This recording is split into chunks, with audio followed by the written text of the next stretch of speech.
Hello and welcome to our online open evening. I'm Damien Haig and I'm joined tonight by David Hemsley, Deputy Head, Colin Thomas, Head of Mathematics, and Steve Wentworth, Head of Computer Science. And then soon we'll also have Niall Thompson, who's our Head of Programs, who's currently on his way home and stuck on the M62 somewhere, but he'll be joining us hopefully in a few minutes. We were due to have Aurora Gutierrez Sosa, who's our Head of Physics, but she's got laryngitis this week, and we could have her here, but you wouldn't be able to hear anything because she's lost her voice. So we've told her to stay at home and stay offline and try and get better. So welcome to our open evening. I'm just going to play a short video, it's only about a minute long, just while we wait for a few more people to arrive and get logged in, and then we'll get started.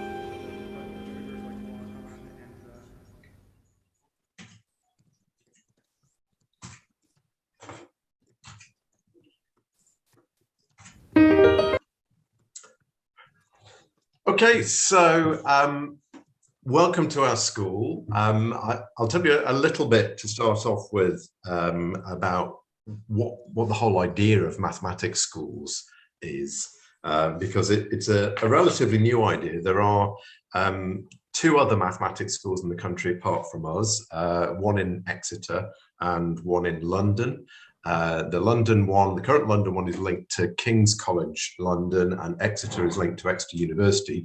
All math schools are linked to universities and work very closely with university maths departments, and physics and computer science and engineering departments as well actually we have a lot to do with. But they have to be linked to a high-performing mathematics department. That's a requirement. Math schools are state schools, they're free schools, they're academies, they're fully funded by the government.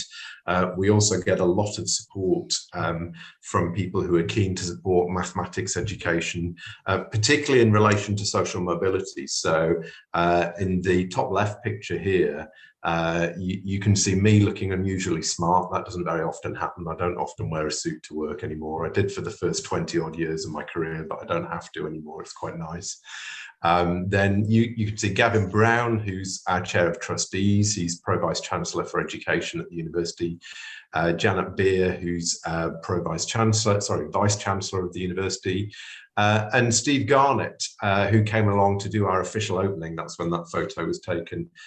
Steve's one of several very generous supporters that we have in school. He's very committed to our mission, which I'll tell you more about on another slide, which is not just about looking after the best and brightest and most successful students. We certainly do accommodate those students, but there's something a bit bigger about what we seek to do, and Steve's very keen to support that. So mathematics schools are relatively new in this country. There are mathematics schools in other parts of Europe as well, but they serve a specific purpose around preparing students for university, because going to university to do a mathematics or a physics or an engineering degree or a computer science degree, those are challenging degree courses. And if you want to really succeed with those courses, actually the level of mathematical thinking that you need to move to before you go to university is a step above what a lot of A-level courses will really provide for you. So there's more challenge in a maths school, there's a lot more support. I'll talk more about that later. It's a very specific curriculum. It's not right by any means for every student. It's for students who really enjoy mathematics and problem solving. There may be some students who it's right for, who don't yet know how much they enjoy that kind of thing, because they haven't been given the opportunity to do very much problem solving and understand proof and really get into mathematical thinking.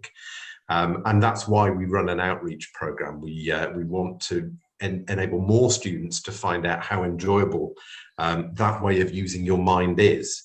And becoming a mathematical thinker, becoming a scientist is something that they can then aspire to, because they've been given the opportunity to really get stuck into it.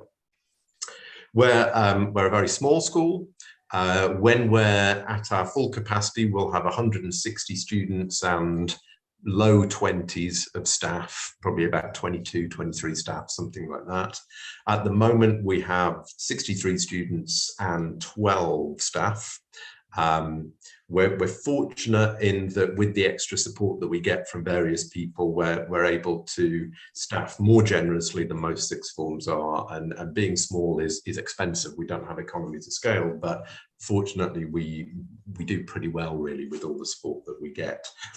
So it's a very unusual school.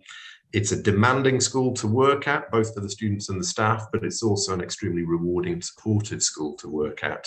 And it's a very tight-knit community. It's one in which I think it's fair to say that we all look forward to coming to work, and the students look forward to coming to school. It's a very sociable, relaxed atmosphere, but the demand and the challenge is there as well. So in tonight's open evening, you're going to be hearing from some of my colleagues about how the curriculum works. There's an opportunity to ask questions, so please do anytime you like. You don't have to wait until the end. You can put questions straight into the chat box, and we'll try and pick them up when it's a good time to answer those questions. And at the end, we'll tell you about next steps, what can happen next, depending on whether you've already applied, whether you've already been interviewed, or if you're still thinking about applying, trying to figure out whether we might be the right place for you or not. And there are various things we can do to help. So yeah, I talked a little bit earlier about what our mission is as a math school. And it's quite a big mission, really. We want to equip our students to change the world. Our view is that we are in charge of cultivating a very precious resource, which is students who are capable of reaching the highest levels of mathematical and scientific thinking.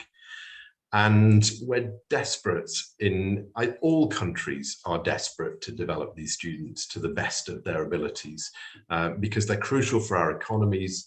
They're crucial for the development of our future young people. We need to make sure that we're providing people who can be brilliant teachers in future. We need to make sure that we're providing people who can solve the problems of the future, researchers who can create new things, deal with climate change. And there's a role in terms of national security for mathematicians. There are all sorts of really crucial roles for us as a country and as a whole world for these young scientists and mathematicians. So we're really committed to the idea that it's absolutely crucial that we nurture and cultivate these children and young people and get the very best out of them and equip them to really succeed at university and in their careers. We're also conscious that there are many students who have that potential, have that talent, but for all sorts of different reasons may not feel that they have the opportunity to develop that talent.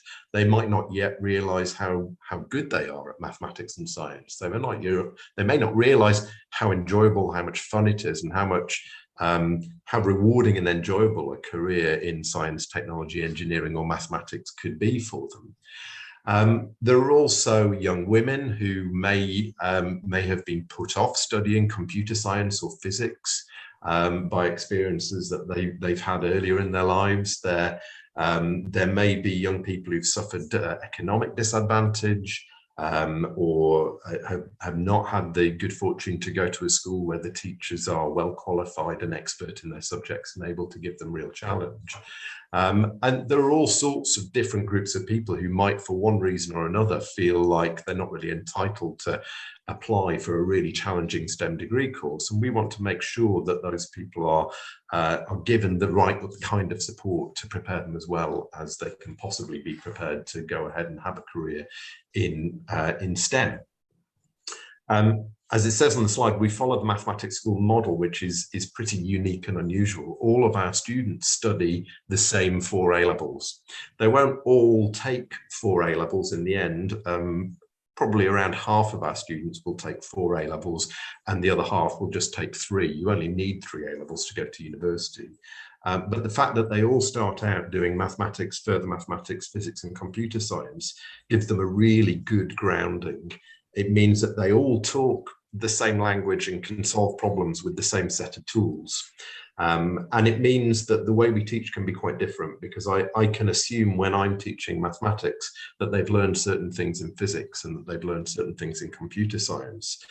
And in actual fact, the boundaries between those A-level courses are quite artificial. They're boundaries that have been put in place for the purposes of delivering a course and assessing it. And in fact, when you do research at university or in industry, the boundaries between mathematics and computer science and physics really don't exist at all.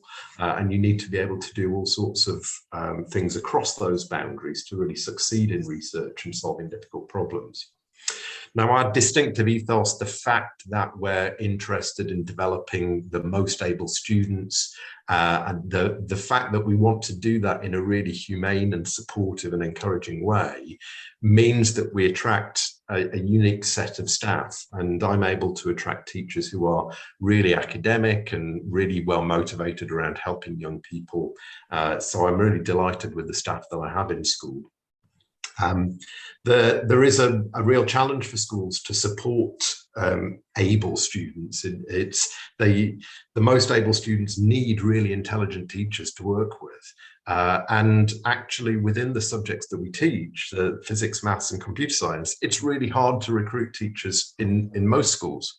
But I'm really fortunate here that the opportunity to work with the young people that we have in this school is a really attractive option for teachers. So I am able to get really good teachers here. And that's one of the great things about working in this school. I need to be clear with students who are thinking about coming to this school that it's hard work. It's an atmosphere of high challenge. There's an awful lot of support for students as well. And it's really rewarding, because it's really enjoyable to learn difficult things alongside other well-motivated students, especially when you're being taught by well-motivated teachers in a really well-equipped environment and everybody's doing the same thing and learning the same things. It's a great atmosphere to work in, but it's hard work. It's a full week of lessons. You can see an example timetable there.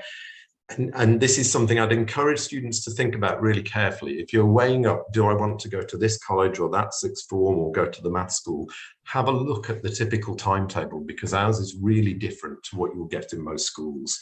The times of day are slightly different. So we start a bit later than most schools. We don't start until 9:30. And in fact, at the moment, students don't start until 10:25 on Monday. And we finish later. So the school day finishes at 4:30, a little bit earlier on a Friday. But it's a full week. There are very few free lessons or study periods. So there is time for students to work with each other during the day. So students will work with each other on homework problems before the start of lessons, and sometimes at the end of the school day. They'll work together sometimes at lunchtime if they want to work on homework together, or they might be involved in a lunchtime club. But other than that, they will be in lessons or in lectures or in what we call supervisions, where we're working with them in small groups and either working on more difficult problems or supporting them with homework problems that they found difficult. Or they might be doing something else like taking part in sport or being involved in a one-to-one meeting with their tutor. But it's a full-on week. There's not a lot of spare time. And there will be a load of homework to do at the end of the day. So that is a big challenge. It's not something that all students are used to doing. And we have some students who commute quite a long distance to come to school. So they might not get home from school in the evening until maybe 6:15, something like that. And they'll still need to get through some homework in the evening as well. And what I say to students is you should bank on doing a couple of hours homework in the evening. That should be quite normal for you. Okay, I think you've probably heard enough from me. So I'll hand over at this point to the wonderful Colin Thomas, who is our head of maths. Thank you. So I'll probably reiterate quite a few things that Damien said, but to just sort of give you a bit of a flavour of what it's like to study maths at the maths school. We follow the OCR MEIB curriculum. In terms of the content, there's not much difference between different exam boards, but the structure of the exams is slightly different with OCR. But the main joy of being able to teach maths at the maths school and being able to be the head of maths is that every single student in the school is studying maths and further maths. So in the majority of sixth forms and colleges, they are run as two parallel courses because some students are doing just maths, some of them are doing both maths and further maths. So because we are in a fortunate situation where all our students do both, our curriculum is planned with the two courses integrated together to make a pretty unique curriculum. So you will never go to a lesson and sort of go, oh, this is a further maths lesson. It's all just maths. And being in a group where you're in a lesson with maybe 12, 15, 16 students who are all doing further maths, particularly, allows you to lean on the support of your peers much more than you might do perhaps in other sixth forms, where there might only be one or two people studying further maths. So it's a really good opportunity to make use of that situation. In terms of the amount of contact time you have, as Damien mentioned on the typical timetable, you do have a lot of contact time. So it's roughly 10 hours of lessons a week for maths. One of those is delivered as a lecture, which I'll come back to later in the presentation. Another one is an enrichment lecture. So there's around about 8 sort of traditional lessons a week of maths. And it's split across several teachers, so you don't have to put up with the same teacher 8 lessons a week. So we share the teaching across different members of staff. So that really helps us get to know more of the students more quickly. And it allows us to see which students need pushing beyond the curriculum and need challenging, and which students maybe need a bit of extra support. Particularly over the last couple of years, people have had periods where they've been out of school, and we have a lot of plans in place to help you plug any gaps that you might have. The maths department's really, really well staffed. We started off in 2020 with Damien teaching maths and myself and Niall. And then in September 21, we recruited 2 new teachers. Samuel teaches computer science and maths, and Mike teaches just maths. So there's sort of 5 members of staff delivering the maths curriculum, and it's a really, really strong team. The subject knowledge, I've never worked with a department that's got this level of subject knowledge within it. But more than that, it's the willingness to help and wanting to share the passion for the subject with the students. So when we're teaching maths in the maths school, there's a very strong focus on why things work, when you would use them, when you would apply it to other areas, such as physics, computer science, or engineering, other fields, rather than just this is how you do this and let's move on. And we've had students who've joined us from other colleges, and they've commented that at first that's really quite challenging, that they are shown proofs and expected to follow them and understand them. But one of our year 12 students who had spent a year at another college commented that the first lesson of a new topic is much more difficult because we are expecting them to fully understand why something works. But she said that then all the subsequent lessons she found much easier because she fully understood the topic. So she was able to tackle much more difficult problems with a lot more confidence. So teaching maths at the maths school is one of the best jobs you can have. But I think studying it as well it's a really unique opportunity. I don't know if there's another slide for maths, Damien. I think there is. If I can get onto it. There you go. Okay. So Niall will touch on some of the other ways that we try and develop your thinking and your independence. we are very sort of careful across the school, but also, in maths, about managing how we assess you to make sure that it's regular and it gets you used to that sort of stress of sitting in assessment. We can't ever get rid of the stress or the anxiety completely, but we can help you learn to sort of manage it and feel confident going into your exams. And Damien said this right back at the start when the school opened, that for many of our students, our hope is that when they get to their exams, it's almost academic. They're so confident and so assured of what they're doing that it's not the stressful experience that it is for a lot of people. We're linked strongly to the university. We have a large number of speakers who come in. We're looking to develop links with postgraduate students to come in and supervise some of the small group sessions which Damien mentioned. So throughout the week, you will have your lessons in a class of around about 12 to 15 students, but you will also have sessions where you're in a group of 6 or 7, and that allows you to ask for extra help. Like Damien said, you might have found a homework problem particularly challenging, or you've found everything quite easy. You've understood everything quite well, and that session will be used to give you something extra to ponder and think about. So I think I've covered most things there, Damien, in terms of how I think you have. The lectures are quite an important thing now, that when we send students off to university, we want them to really thrive. And one of the big challenges about going to university after A-levels is that you switch to having to learn in a lecture theatre with maybe 200 students. And most sixth form students don't get that experience, and they also don't get the experience of the pace of learning, particularly if you're going to a really academic maths or physics or computer science course where the pace of moving through the material is really quite rapid, and it's proofs of theorems and then rapidly moving on to another theorem and another theorem, and then later on having to apply that to solve some problems. And so we don't throw them in at the deep end with that, but we try to make sure that they do get that experience of learning in lectures and understand that that is a different way of working and that they'll have to adapt their approach to that. And that's why we then have the support of things like the supervisions and the small lessons as well. So it is, it's like you say, Colin, it's sort of challenging to begin with, but in the end, that puts them in a much better position when they go to university, I think. Okay, so next up we have computer science. So we have our wonderful head of computer science and general techie genius, Steve Wentworth.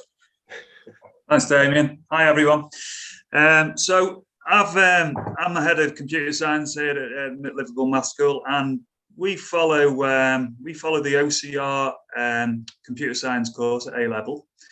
We generally follow it in line with an AS to start with, and then that moves over to full A-level. For those students who may feel like they may want to just sit an AS paper in the first year in year 12. So we kind of cover it, stepping up from GCSE for those who've done it, and then moving on to as a full AS, and then in year 13 that can consolidate that to the full A-level. Could we just go back on one slide there? Sorry, that's a little pop-up I've got. So the OCR course kind of covers the topics there. I'm not going to go through the list of topics, but there's some of the topics that we will cover in an A-level. We will look at a bit of electronics and Boolean algebra. We will be doing lots and lots of programming. You will leave the Liverpool Maths School being competent at programming from a maths or a physics or a computer science angle. Being able to solve problems using computing and programming to get answers quickly is crucial. Okay, so as you can see at the very bottom there, we've got algorithms and solving problems. So there's a big fundamental part in computer science that shows you how to break down difficult problems into smaller tasks that can be solvable using computational methods. So we teach you those skills to be able to do that. The way the assessments are, and it's pretty much across the board in all exam boards. We are possibly considering another exam board at this point in time, but not yet decided. But all exam boards, it's the full A-level is 2 exams with 40% each, and they are 2.5 hours written exam papers. with a 20% programming project. They all exam boards follow the same sort of model. The programming project is a non-examined assessment. So you actually produce your own application or own product, and computer science, coding it, analyzing it, designing it, coding it, testing it. Okay, and you follow that whole routine and evaluating it at the end, and you're rewarded 20% of the marks for that. The programming project is not instilled on you. You don't come up with the exam board doesn't give you a task to do. You have to come up with your own product. You have to, come up with your own business case of a real life situation, and then follow that through and design that full and test it. Okay. 2 papers. The first paper's for OCR is heavily based on knowledge and information on computer science, and the second paper is more about problem solving and programming. That's generally the makeup for the OCR exam board. Questions you may have is that you haven't done GCSE before. Lots of students who we have in the last 2 years since we've been a school, lots of students that have joined us. In fact, there's the information there that our first year, less than 30% of the students had even taken GCSE computer science. And in the second year, our current year 12s, that's slightly gone up to 44, but we're still less than half have done GCSE computer science already. Our recent mock results for the year 12, those results there, on average, those students who've not done GCSE score on average 0.23% of the grade above their projected grade. So they're actually performing extremely well. Across the board, that's still a positive figure. So even the students who've taken GCSE are scoring above their projected grades. So we are getting great results from those students. So don't worry if you've not done the GCSE before. We do in September and October, we do a rapid program of getting you up to speed with programming and tackling those more challenging aspects of the course. And then we have our first assessment in December in the mock. That's a full paper. Okay. Just following on from the supervisions that Damien and Colin alluded to. So the way that the structure of the course is, we have 5 lessons of GCSE computer science. One of those being a lecture, and then we have those supervisions. So we have 2 teachers in computer science. Colin already mentioned Samuel, who does maths and computer science, and myself. So over a fortnight, you would have a supervision with one of us, one per fortnight per teacher. So you get to follow up on any concerns you have regarding lectures. Those lectures, as Damien alluded to, they are quite intense because we've got quite a lot of knowledge-based topics within computer science, so they are quite rapid going through a lot of content, but then we have those lessons and supervisions to make sure they're embedded, and homeworks, of course. Okay, great. Thanks very much, Steve. Thank you. And we won't be going to Dr. Aurora now, but I think we're going to Dave instead. That somehow sounds disappointing, doesn't it? Yeah, I do. It's always good to have the exotic Dr. Aurora in the room, isn't it? Yeah, no, absolutely. We'll make do with you, Dave. Thank you. No, it is an absolute shame because if you are like me and you're listening to this and you absolutely love physics, I'm sure you'll be very pleased to be taught by Aurora and myself, because we are particularly enthusiastic. So I'm sure my colleagues will tell you that we know that physics is by far the greatest subject. And we like to propagate that myth or fact, depending on your opinion. But no, physics, we absolutely love our physics here. And we do have a lot of motivated students who are very keen to really understand to a very high level the physics that we cover. So we cover a lot of things in the AQA physics. So the clear thing is all the exam boards do cover very similar material because the standard curriculum for all different exam boards. So we do cover particle physics, mechanics, electricity, we do fields, we look at quantum physics, we look at waves, we do further mechanics involving circular motion, and we look at nuclear physics, thermal physics, and we have an optional topic in AQA physics. So that gives us a bit more flexibility to do certain things in depth. So we go with what the students tend to be interested in. So this year we're doing the astrophysics topic, but we've got some scope to potentially do different optional topics depending on the needs of the students once we start to grow. But yeah, we're just getting stuck into astrophysics now, which is great. As a physics teacher who's been teaching for almost 20 years, what is incredible about this school is the fact that all the equipment, all the practical equipment we've bought brand new. So Aurora was able to go through what would be the best equipment we could possibly get for our students to be able to get them hands-on, engaging with the practical work and doing it in a really good, intuitive way to help their understanding of the theory. So we've got she spent a fortune. I'm very lucky that I've got rich friends to help me out with this. Yeah, Aurora does keep going back and asking for more little bits and bobs, but we are really well equipped, so it's really nice. So to actually get our equipment out is actually quite a joy sometimes to do the practical work that we've got. So we do the practical work, the core practicals, as we should do for the exam board, as well as other practicals alongside that. And we do actually have quite a large team project that we do, a physics research project that Niall might mention. It's part of the Aspiring Mathematician program. But yeah, basically students do a physics practical on whatever they want, and they work on it over quite a few weeks, looking at research, finding out some information, and then doing some complex or some straightforward experiment with some interesting analysis using mathematical modeling theories and maybe some computer coding, and trying to link all our subjects together in one big project. So that's a really nice thing that we do to really follow the passions in physics. And again, what's really nice is we try and talk about actual university research. So Colin will talk to you a little bit about lectures and talks that we have in school, but that really does inspire students to see a little bit more beyond the curriculum. And Aurora is very keen on doing quite a lot beyond what we do in the classroom as well. So there'll be a lot of preparation for entry exams for, say, the most competitive universities, if you wanted to go and study for those that need, let's say at Oxford, they have the physics aptitude tests. We get students well prepared for those things. We do like to go on trips. So we've got particle physics masterclasses coming up. There's all kinds of summer research projects. We're quite nice being linked to the university. If people are interested in work experience, last year, Dr. Ed Hardy came in and talked about his work in looking for dark matter. And one of our students got chatting to him about that and then asked, can I come and do some work experience? And he actually allowed us to facilitate 4 students doing a week or so of really good complex mathematical analysis within the field of looking for dark matter. So again, the links to the university open up quite a lot for those who are interested in physics.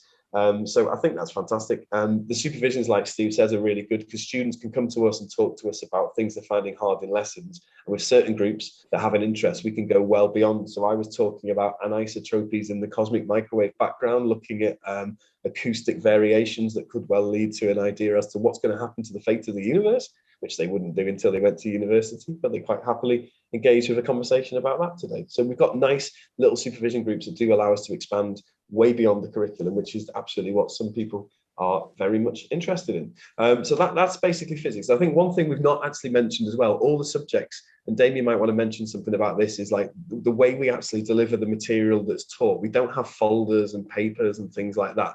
A lot of our work we do using the OneNote system on Microsoft, again, using iPads. I don't know if you want to mention anything about that, Damien, about how maybe our sixth formers have a different experience to organising their work. Yeah, it's worth being clear that we don't expect students to turn up in September with an iPad already. I mean, if they've got one, that's great. But we've actually given students iPads to use.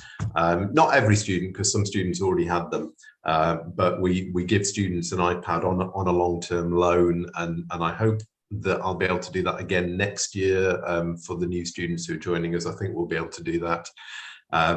We also give them graphic calculators when they need them, so they don't need to buy graphic calculators. It's handy to have a Casio ClassWiz calculator, but it's, you know, we can always provide those as well if students can't afford them easily. So yeah, please don't worry about needing to be equipped. But yeah, much of our work is electronic. In fact, so much of it is electronic that when you suggest to the students that they might like to read a paper book or actually write something down with a pencil on a piece of paper, they look at you like you've gone mad. So I think we do need to try and get them used to that some more before they sit their exams with pen and paper this summer. But yeah, it works really well for us. It's very, very efficient, and the students find it really helpful.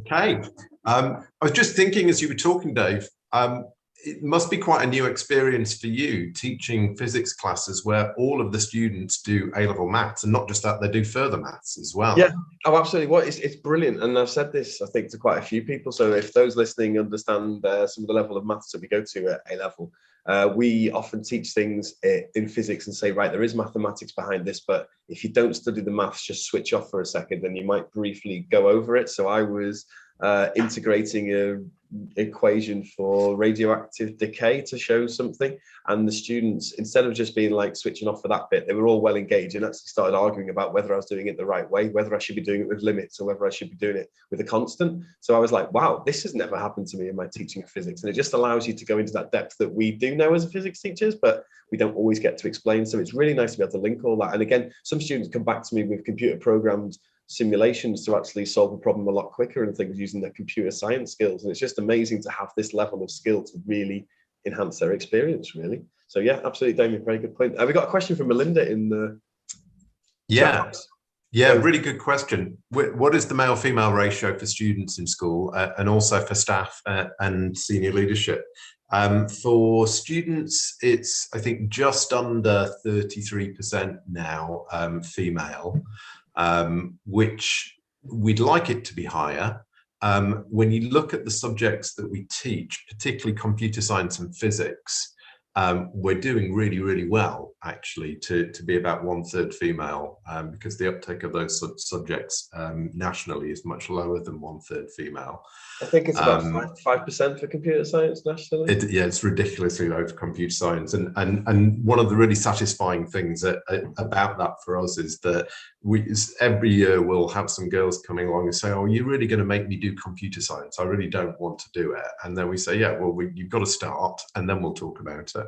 And within a few weeks, they're succeeding and enjoying and are really glad that we made them do it. I mean, they might make the perfectly reasoned choice at the end of year 12 that they don't need to continue with it, but and many boys might make that choice as well, but in that time, they will have learned how to code, understand how computers work and how to think computationally. And that's just such a fantastic change educationally. I mean, some of the, sorry, Damien, to interrupt. Yeah, go ahead, some of the top performers in both year 13 and year 12 in their mock exams are the highest scoring results are female. So female students. So those who are taking on a computer science and sticking with it are getting fantastic results with it. So, you know. It's so annoying that if you look back at the history of computer science, in the early days of computer science as an academic subject, there were many, many women. I think it was almost 50-50 in university departments in terms of the gender split in computer science. And it changed in the 80s.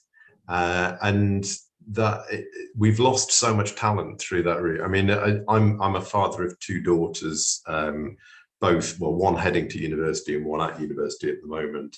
And I tried really hard when they were at school to persuade them to take computer science GCSE or A-level, but I couldn't get anywhere with persuading them to do it. But it's a great subject to do. It's a really enjoyable subject, and it's really empowering in terms of careers and choices at university. And same for physics. My daughter, who's doing engineering at university at the moment, was the only girl in her physics class at school, and actually that wasn't great for her, to be honest. She didn't like that at all, and she did really, really well in the end. She got an A star and went off to Cambridge. But when we first went along to talk about whether at the year 11 parents evening, we said, well, she's thinking of doing A-level physics, and the teacher said, oh, well, you do realize it's a very hard A-level, don't you? And it's like, oh, don't say that. That's not, no, all A-levels are hard. The point is, you know, we're trying to get girls onto physics A-level and support them in doing that and help them to rise to that challenge, as they do in this school. They do really, really well with it. And they're in a class with many other girls, and it's just, I don't think anybody ever really thinks too much about gender of students in classes here. You know, it's just normal for girls to be doing everything, and interestingly, it's also normal for boys to be doing everything. You might think, well, it would be because you do very boyish subjects, but actually on a Friday sometimes I run the needlework club at lunchtime, believe it or not. So I teach students how to sew, and we also teach students how to cook at lunchtime, things like that. And gender is just not an issue in those sorts of things, and not something that we think about at all, really. In terms of the staff, 5 out of 12 staff are female. Only one of the teachers is female, which is really annoying. It's Dr. Aurora. And it's wonderful to have a female head of physics. Really pleased about that. I would like to have more female teachers, and I'm sure we will do soon. But you know, we're a very small school at the moment. We haven't appointed many teachers yet, and we'll see how that develops. Okay. In senior leadership, well, the senior leadership team essentially is me and Dave and Marie Black, the business manager. So I guess it's two male, one female. Okay, so we, as well as the A-level courses that we offer, we have 2 other courses that we teach, and these are not just sort of little extras. These are really quite significant in our curriculum. So there's the AMP course that we'll get onto in a minute, and there's the Pastoral and Personal Enrichment Programme, which is actually quite a significant part of our curriculum, but I'll let Dave explain more about that. No, thank you, Damien. So, I mean, what was really nice about when I was looking at the education plan for this school when it was starting was the massive amount of push towards the stuff beyond the curriculum, and not just beyond the academic curriculum in terms of what we do with our subjects, like in terms of university level, but just the other stuff, the education around a whole range of things that just really help to make a complete person, essentially. So there's a real big push to really give students all the skills and awareness of a lot of things, just to make them make that impact in the world that we want them to. So yeah, our PPEP program, as we call it, is quite large, quite interlinked. There's quite a lot of things in there to really do develop our young people. One person's criticism might be looking at our school is you do a very limited range of subjects. Wow, honestly, if you come into our school, you'll see the range of things that people do. Like this lunchtime, Damien and we've joined our debate club to debate whether we should nationalise national-based fiction and things like that. But there's interesting things where we it was a crazy proposition that you made me debate. What was it? This house believes that we should nationalise all fictional creative media relating to national history or something. It was completely ridiculous. That was from a recent competition at a university. But yeah, so we do things as great. That Colin was cooking crepes for charity yesterday lunchtime. I had a maths making crepes for everyone, for Shrove Tuesday. So there's some amazing things that go on, but like literally it's amazing that in this school there's so much. So as I say, we've got our tutor time, whether you have a tutor on a Monday, and that's linked to what we're doing in our personal development lessons. That will also, there'll be a one-to-one meeting once every 2 weeks for 10 minutes where the student speaks one-to-one with their form tutor about any issues, and they're all structured to reflect the time of year and anything that needs to be discussed. We're very good at making sure induction happens because all our students clearly coming from all different schools. If you look in our prospectus, people come from all around the region, and clearly not many people come knowing people. For those of you, I'm looking at the names in attendance, and I know some of you have come to our taster days. You've already, I've seen, started to develop people that you know, and talking to people and just really finding out a little bit about what people are like in these types of school. And already they're making those links. But we do a lot of induction activities before school starts, and then when September happens with everyone together, people already know each other quite well, and we could spend a couple of days getting to know each other better. So I think that's quite good as well. So people worried about getting to know people, that happens very quickly.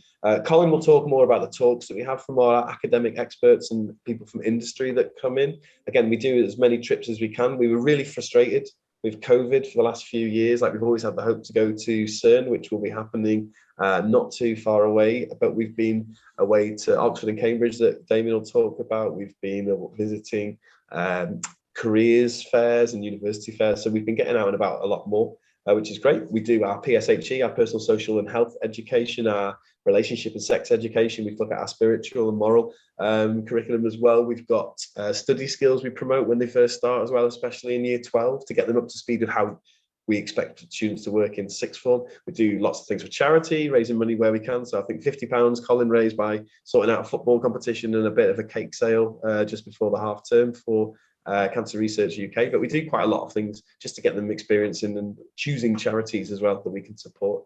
We have a Friday sport on the afternoon, so we like to let them hopefully unwind and refresh themselves and then go away for a nice weekend after a nice little break, a nice little bit of mental well-being by doing sports. We might not all be stunningly brilliant at sport, but it's great that everyone has a go and gives some whole wide range of things a go. And we've actually got membership of the university gym as well now, so students in that afternoon slot on a Friday could go to use the gym as well if they want to, which is really good this year. That was something that COVID stopped last year, unfortunately. But we have lunchtime clubs. I could go on for hours about the clubs that we actually have at lunchtime. I say I was in debate club today. We've got students doing an F1 challenge. We have robotics, chess. Colin looks after an environmental group. Niall looks at entry level, like entry exam preparation for universities. And there's loads that we do that are actually really quite interesting. Like Damien's needlework club's awesome. Is it creative club you call it, Damien? Yeah, I haven't actually done it for a while, but I am planning to buy some sewing machines for the school so that, because it's a bit of a pain normally, I have to bring my own sewing machines in. But yeah, we'll get back to that soon. Well, and nice. Also, you've not mentioned here, but occasionally I'll take students out to concerts as well. I've done that a couple of times. So I'll just walk around the corner to the Philharmonic and buy 30 or 40 tickets for a concert, whoever wants to go. And we'll stay back after school and then go to a nice classical music concert.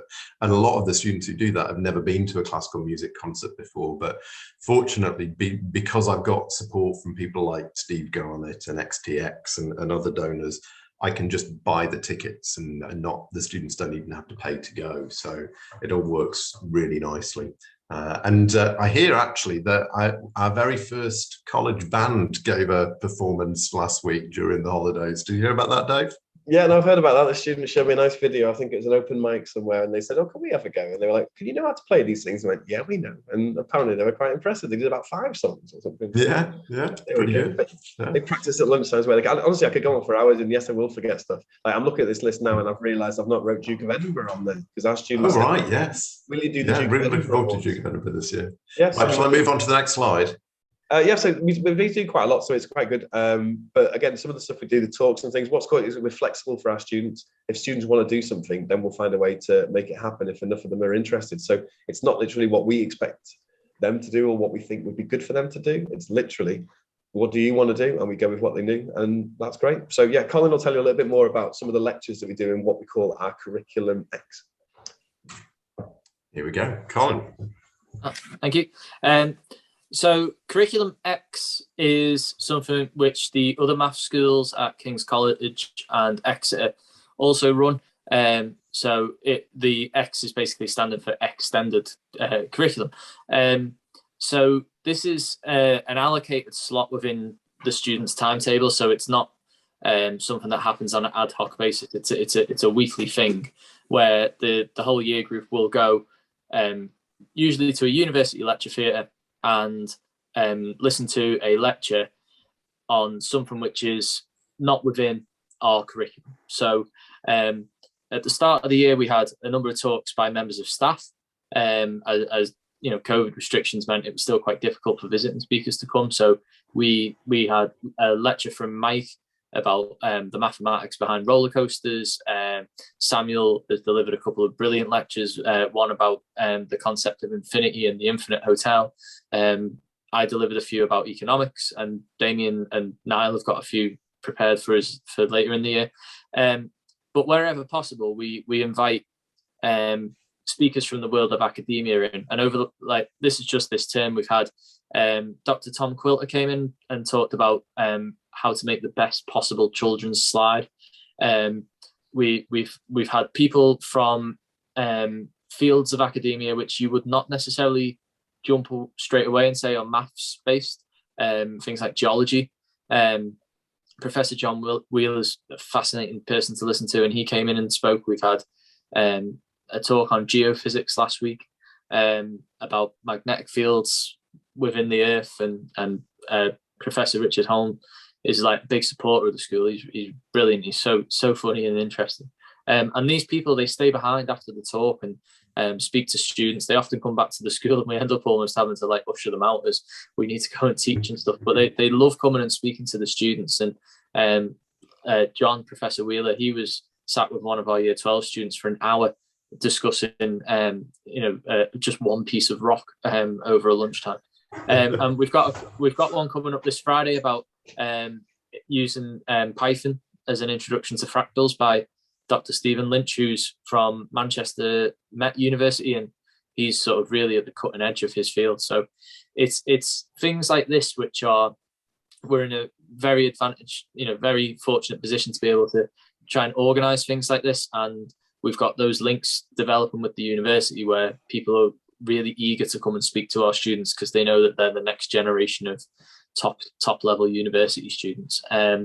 So that's something that's continually developing, and we keep finding new people to come and speak, but we've already got quite a lot of people who are returning for the second or third time, so they obviously enjoy coming to speak to our students. We touched upon the lectures when we were talking about the subjects, but I think the major advantage of those lectures, like Damien said, it's so that when our students arrive at university, they don't have that falling off a cliff moment where you're sat in a room with hundreds of people and the lecturer doesn't stop. They just keep going and going and going, and you're trying to keep up. And a number of our students have said that things like, I was speaking to them about one of our maths lectures, and they said, I didn't quite understand it in the lecture, so I went away and read about it, and then when I came to the lesson, then I understood it a bit better. So it's trying to get them used to that sort of process of taking information on board, processing it, and then applying it. And that has worked really, really well this year. So yeah, it's nice for the students to get an opportunity to walk around the corner and sit in a university lecture theatre as well. Yeah, it's really important that the students learn that the process of learning is not something that teachers do to you. It's something that you do to yourself. The teachers can help structure it and help provide the information and maybe provide some of the inspiration. But in the end, the learning has to be done by the students, and they have to take responsibility for it. So a few photos you can see here. I think that's Richard Home there talking to Samuel, bottom right. Is it Colin? Yeah, bottom right, yeah. Yeah, and lecturing just above that. Then at the top there's some photos from our recent road trip to Cambridge and Oxford. We managed to tick off both universities in the space of 48 hours. So our friend Matthias Dirtzap is there talking to our students at St John's College. And he comes to visit school, and we go and visit them at St John's, and the students with their arms folded there are all slightly poking fun at me because there's a photo of me in school standing with my arms folded like that. So that's when they went to visit Exeter College there, I think, because is it David's older sister who's there at the moment? She showed them round. Yeah, that's right. And I should say about Oxford and Cambridge, it's not that we say to our students, right, you've come to the maths school, we're now going to prime you to go off to Oxford and Cambridge and do a course there. That's not the expectation at all. But we engage with the outreach programs of Oxford and Cambridge. They're very welcoming.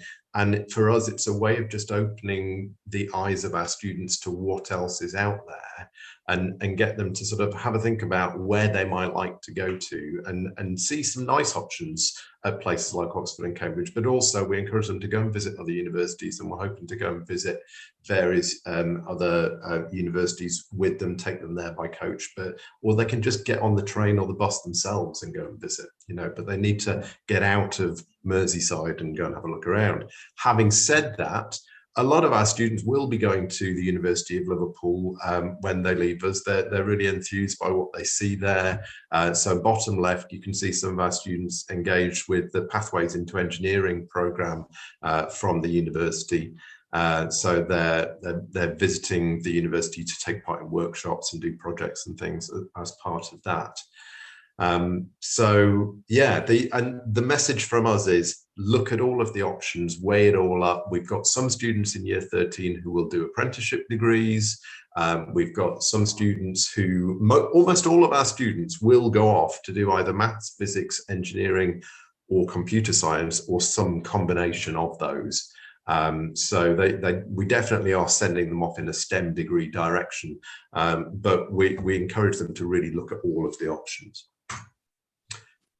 Okay, so Aspiring Mathematician Programme, I'll hand over now to our Head of Programmes, Niall Thompson. Hope you managed to get off the motorway okay, Niall? Yeah, just about in the end. I did miss the first 10 minutes, so I apologise if I say something that's already been covered.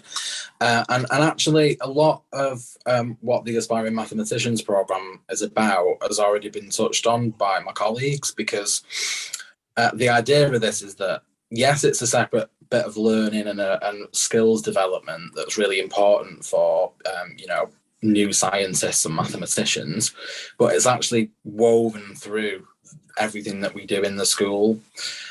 So the idea of the Aspiring Mathematicians Programme is that our students, although they are A-level students and will occupy a lot of the time with doing well in those exams, are actually not learning maths, physics and computer science for that purpose. They're learning it to become applied problem solvers in some guise in the future. So how the Aspiring Mathematician Programme works is that, firstly, within our departments, we make sure that the content is challenging enough and ask our students to think about what they're learning in new and perhaps novel ways that at times feel a little bit uncomfortable because it really is different than just answering an A-level question. But we support them with that by giving them time within the timetable. So they get one lesson a week, which is for the Aspiring Mathematician Programme. And at the start of year 12, that time is a taught lesson on Introduction to Advanced Problem Solving.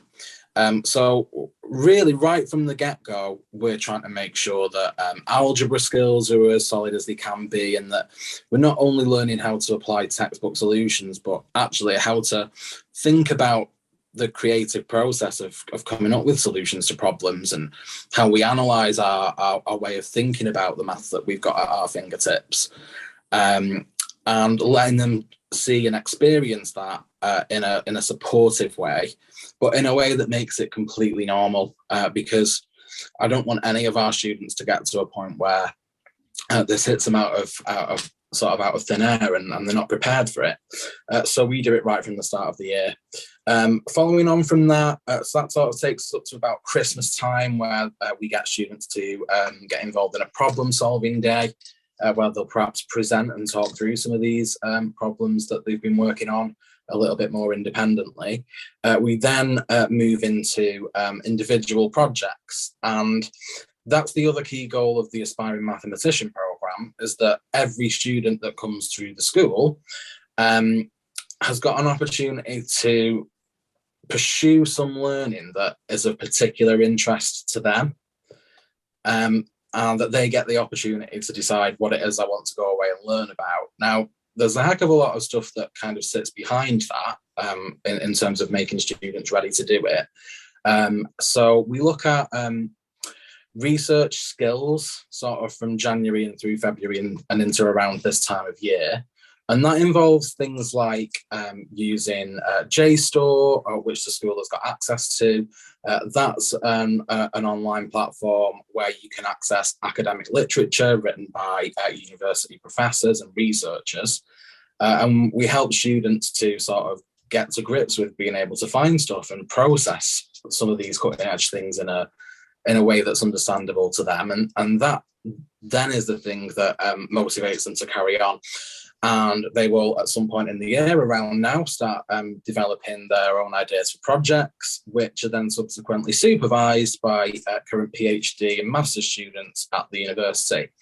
So they're getting sort of a parallel experience to, a top-level academic researcher and everything that involves. So taking away that there's a textbook with the answers in it and giving them the skills to go away and have a think about these problems themselves. Now, that tends to take us through to around the end of year 12, or at least late enough in the year where our students are starting to think about end-of-year exams. So we do ease off them a little bit, but one of the key objectives of doing all these things in year 12 is, one, it creates a heck of a lot of experience for students that they wouldn't otherwise have had. And two, if they do decide when they start looking at universities that they would like to pursue a highly competitive course, they've got all the things that they need already and the skills that they need to actually make a competitive application. So it's not that we expect our students to do this. It's just that students typically get to the end of year 12, the bright ones getting their A's and A stars, think, do you know what, I might apply to Imperial, etc. Then they find out about these additional requirements, things like how do I demonstrate my depth of knowledge and interest in the subject in a personal statement. How do I succeed in the interview process and the admissions test if there are any? And that comes and hits most students by surprise. Because of how we do the Aspiring Mathematician program in year 12, a lot of our students get to the end of the year and think, well, actually, I've done a lot of all this already without ever realizing. So they don't then discount themselves on the basis that they feel unprepared. So at the start of year 13, the Aspiring Mathematician program then becomes a little bit more hands-on in terms of staff giving support for the students that are applying to universities in the early deadline. And that revolves around preparing for admissions tests specifically, not just in maths or physics, but also engineering and natural sciences and computer science, as depending on where they're applying to. And a heck of a lot of practice of just talking through these problems and the thought processes so that they really can demonstrate the best side of themselves. And that takes us through kind of to sort of October, November time, at which point those students that are carrying on, for example, they've got more things to do towards the end of the year, like STEP if they're applying to Cambridge, they'll do that. But at this point, our students can then choose how they want to develop this. So they'll continue to have the hour a week in the timetable. And after sort of 18 months of really intensive problem solving and research skills, can choose how they want to use that time in their own way, knowing that if they want to do another research project, they're very well placed to do it. If they want to do a little bit lighter touch to focus on their A-level results, which is completely understandable, they've already got a whole bank of stuff to fall back on. So yeah, I think I covered everything there. Yeah. My other role in school is coordinating our outreach approach, which in terms of students that actually attend school, probably they don't interact with a lot. I think the key message to get across here is that just because we are a math school and obviously want to run a successful sixth form with great mathematicians and scientists, we're not an exclusive club. we don't want to select those people, and the people that get in are the only ones that get to access the resource that we've got in any meaningful way. So our outreach is our way of providing an opportunity to get involved in that sort of activity to students across the region, not only in the sixth form, of course, where we try and run versions of everything we do that's enrichment based in school in an online way, but also for it's year 7 to 13 now, so straight through secondary school as well. So there's things that younger students can get involved with that are sort of puzzle based and more around thinking a little bit outside the box with maths rather than academically. Equally, there are some courses that year 10s and 11s that are listening to this might really benefit from getting involved in. So I think that, Dave, did you say you've got the information about our outreach page has been circulated? If not, I can put it in the chat before everybody leaves. But there's a couple of courses that you might want to get involved in, and particularly one around focusing on the really high level topics from GCSE maths that's happening online on a weekly basis. But essentially, our outreach is a taster of everything we offer for as many people across the region as we possibly can. Yeah, and just head to our website and you'll find information about that on the website. Yeah. Great, thanks, Niall. Yeah, so there's a little bit of a sample there of the different things that we do, and we do actually go and visit schools and put events on in schools, and we're hoping soon to have some students from other schools coming to visit us at this site as well. something we've been wanting to do for a while, but COVID's been getting in the way of it. There you go. Is that the slide that you wanted, Niall, about STEM Saturday? So if you want to join us on Saturday, March the 12th, then it'll be the physics team plus Niall exploring electromagnetism. Is that right? Yes, and Professor Carsten Welch, the head of physics at the University of Liverpool, will be coming in with one of his research colleagues as well to do some pretty impressive accelerator science and confining charged particles by a magnetic field. So yeah, if you're interested, then you're absolutely welcome to sign up for that too. Okay, and then the Easter School information is here. So Year 11 masterclass on Wednesday, 20th of April. So sign up on our events page there. And there's also, if you've got an older brother or sister, we've also got a Year 13 Maths masterclass taking place that week on a different day, I think. But all the details are on our website. So Dave, next steps. Yeah, Brill. So I'm very conscious there's a mixture of people here that have applied, and there's a mixture, and there's some people that haven't applied yet in Year 11, and there's other people in Year 10 who won't have got near applying yet. So yeah, if you're thinking about applying, we've got lots of information. So just very quickly, we've got a prospectus. You can ask for one of those, or you can look at it on the website. We do have lots of information about stuff like this. We'll post videos like this of events that we've done, and you'll be able to see virtual tours. You'll be able to ask for tours in person. We do taster days and STEM Saturdays like you've just seen. All the live talks we've ever done like this are available on our YouTube channel, and you can find all kinds of introduction videos like the one on our homepage. You can see on the picture there on our website. So just go to our website and you'll see straight away a nice 6-minute video with the students and staff explaining what our school's like. So basically, if you do decide to apply, you can apply online. What happens is you get interviewed, you do an aptitude test, which is basically key stage 3 problem solving type skills to show how good you could be at mathematics. And if that comes out well and the interview goes well, then you get an offer from us to come and join us. I feel like I need to explain that a bit, because I know there's some people in this session who've actually done that admissions test already, and they're probably thinking, didn't feel much like Key Stage 3 to me. It's a pretty tricky test, and it involves quite a lot of unseen problem solving. And the idea is for us to try to find out which students have got the potential to enjoy tussling with some difficult problems based on mathematics that's no more advanced than what you'll have been taught by Year 9, but the problems themselves are not straightforward. And we have a sort of challenge as a school of how do you fathom out which students are going to enjoy being at the school, even if maybe they've not had brilliant teaching in the schools that they've been to so far. And so we try and design a test that susses out whether they enjoy problem solving, basically. Yeah, brilliant. Thank you, David. Yeah, so if you go to our outreach, you'll get a feel for our teachers. You could get taught by every single one of us sat on this computer weekly. So I'm looking at the list of names. I think some of you do come to my physics lessons, which I've just done one only an hour ago. There you go. So the outreach is a good way to see what our teaching style's like and whether you'd enjoy that sort of thing. We do things for applicants like through the summer.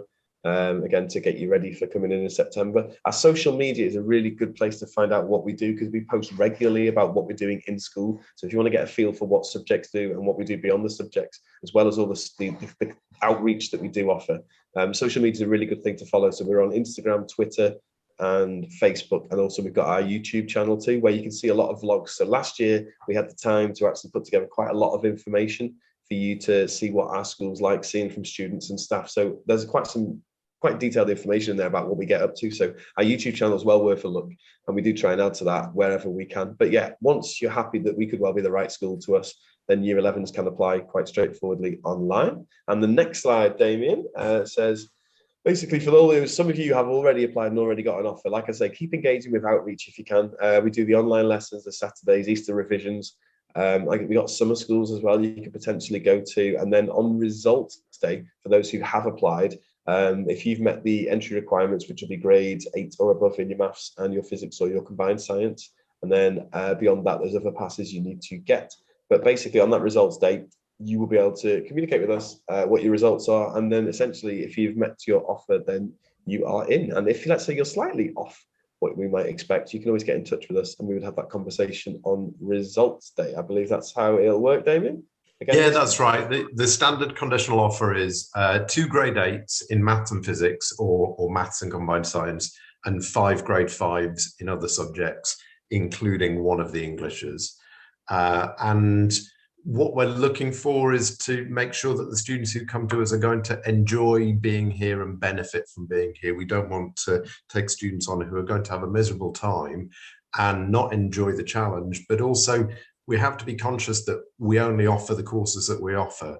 And there are some students where we think, well, maybe you would be fine here, maybe you wouldn't. We can't really tell, but our advice to you would be go somewhere that's got a more general curriculum so you have more options and more choices. So if things don't work out in terms of your GCSE results, let's have a chat about it and we'll try and give you some unbiased careers advice that's in your best interest. Yeah, but I'll say at the bottom there, so Kerry is somebody, if you've applied, you've been in contact with quite a lot. So if you've got any questions about any of the admissions process, if you've already applied, or if you have applied and we haven't interviewed you yet, we'll be getting in touch with you because we'll be doing those interviews over the next few weeks. So again, any questions, just get in touch with that via that email with Kerry. Thank you. Okay, so we've got another online open evening happening in 2 weeks' time. That won't be a repeat of this one. This one has been quite long in the end. I didn't intend it to be this long. I think we were a lot briefer last year, so apologies if I've talked too much. But that one will be with our students, and the best way to find out about a school really is to talk to the students and see what they think of it. And that was when we did that event last year, that was a really helpful, successful event. The students are very honest and open in what they think of the school. They'll tell you all the good things, and if there are things that they think can be improved about the school, they're very honest and open about that as well. So come along and ask them some questions by all means. We'll send you an invitation to that. But also, if you'd like to come and visit school, or you just want to have a chat with me or with Dave or with somebody else, then we can set that up. So we can show you around during the day, if you like, when there are students and teachers in school, or if it's more convenient to do it at the end of the day, then Dave or I can meet you and show you around the building, give you an idea of what school's like. So just get in touch via reception. Quite a few students, some of them are like wondering what would be the best school for them. And when year 11 finished with no COVID issues, some students are welcome to come and actually have a look around the school when year 11 finish their exams, so they can come and join lessons and see if that experience is something they do enjoy. So that's, I mean, it's best to see the school when it's in action, really, isn't it? When there are students around. It's a very different school to most. It's hard to describe it, but yeah, it's a very different feeling. Okay, I think that's our last slide, Dave, is it? Yeah, absolutely. So I think if anyone's got any questions in the chat box, as I say, please put them free. So yeah, so Costas, outreach programs are available to anyone at all. So you don't have to have applied at all. You can apply or whatever. So yeah, if you want to join, just sign up. That's absolutely fine. Please do. We do hope that people are in the Liverpool City region to sign up for our outreach. But yeah, there's no expectation you have to be coming to us or have applied to us as a sixth form. Yeah, the truth is there are some people who sneak in from outside the region and we don't turn them away, but really where the strategy is focused on Merseyside. Good question. Plans to do with moving to the new building. I was really hoping that we would be moving to the new building next September. That was the original plan. And then we were hoping that it was going to be next January. We're still struggling with getting approval for the master plan for the area that the new building's going to be in. So it will be, assuming we finally get planning permission and the master plan is approved, then it will be very close to the university, like literally 15 meters away from the university, so across the road. But I'm not supposed to give any more details than that now because I don't want to upset the planning people at the council. We've designed the building already, so we've gone through all the detail of specking out the building and even designing like where the furniture is going to go in the rooms and everything. But we're just stuck at a point where the local authority needs to make a decision about land use and approve the building that we've proposed. And once we get that, then we'll be moving roughly 12 months from the point where we get that permission. And that could happen any day now. So I'm hoping it will be in about 12 months' time. Realistically, it could be September 2023 when we move to the new building. The building that we're in is absolutely fine, to be honest. There's no great urgency for us to move, particularly since we're not yet at capacity. We've got plenty of space for everybody, and the building's working very well for us. And actually, I'm getting it at a very cheap rent from the university. So financially, I'm very happy here. But we are really excited about the new building. We're very keen to move into it. Any other questions before we finish? Types of facilities and staff and what the school offers in terms of physical education. Yeah, we use the university's sports facilities. So we use Sport Liverpool, which is just a 2-minute walk away. So we do every Friday afternoon, we go over there, and some students will use the gym. Some students will use the sports hall, and Dave and Colin and Steve and Mike will run PE lessons, basically. So they're just fun PE lessons. And what's really nice about that is there are some students who are really keen on sport, and there are other students who, much more like I was when I was at school, I'm afraid I was always the last to be picked for football or anything else. I think we had one lesson of rugby at school. I did quite enjoy that, but then everything else just seemed to be football all the time. I was never any good at it. And actually, there are a lot of our students who, haven't really been that enthused by PE before, but they just enjoy taking part and having a bit of fun, getting a bit out of breath before they go home on a Friday so they can relax at the weekend. It's a really nice way to end the week. The types of facilities,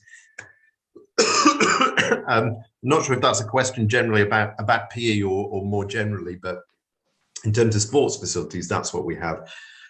Some of our teachers are really enthusiastic about sport, so they're not PE teachers, but they are, like Colin is a really serious football player, and Dave is enthusiastic about everything, including quite a lot of sport. So and in terms of Duke of Edinburgh, then we've got myself and Mike, who are really keen on that side of things, and Steve as well. So we're going to be running the Duke of Edinburgh with support from other providers as well. So we're getting really excited about that. The first trip is actually in the Easter break. We're going up to the Lake District with a load of students to do the practice expedition for that. So Kostas, is that what you wanted to know, or was it other facilities as well?